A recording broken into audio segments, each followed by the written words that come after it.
Today on Visual Reviews, we're going to be taking a look at Pokemon Stadium. Oh man, and right off the bat, even though this isn't necessarily a visual thing, this is a really thick box. You can tell by feeling it. See, much thicker than the average 64 box, and I like that quite a bit.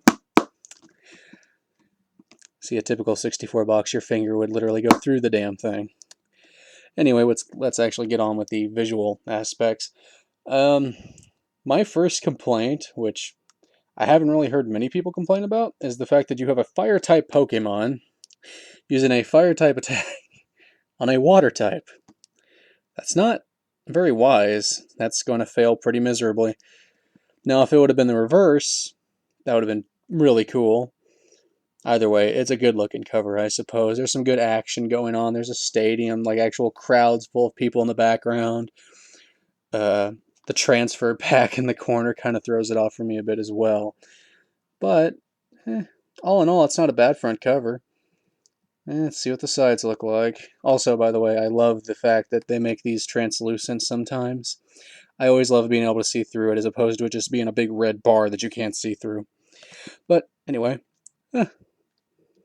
that's pretty cool. Very, very large compared to any 64 box, obviously, so it's very out there, would stand out quite well on a shelf.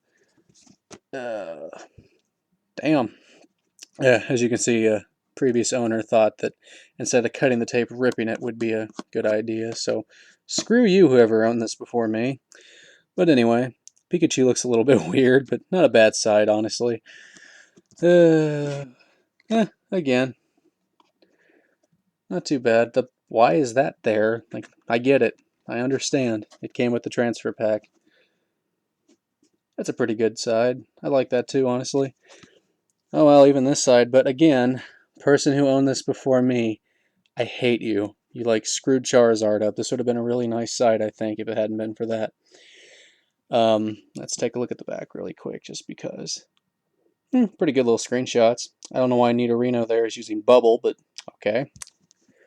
All in all, that's a pretty damn good box, though, to be honest. Like, every side is decent. Now let's see what the cartridge did right and or wrong. Huh. This is something that has always bothered me about this cartridge, and you probably cannot read it because my camera is shit, but here in this white area, this little text says, "This game pack belongs to," and you're supposed to write your name on the front of this cartridge.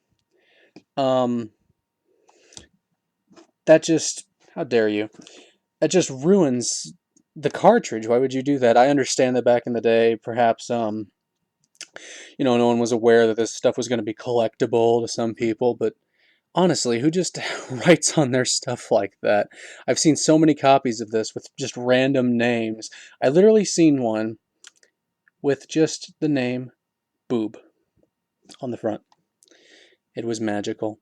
But aside from the ridiculousness of that, it's the same as the front cover of the box, and it's pretty nice looking. I like it quite a bit. So all in all, cartridge and box, pretty damn good. Pretty good indeed. Oh well, that's been this episode of Visual Reviews. If you have any opinions on the box, let me know in the comments. Like if you enjoyed. I'll catch you next time.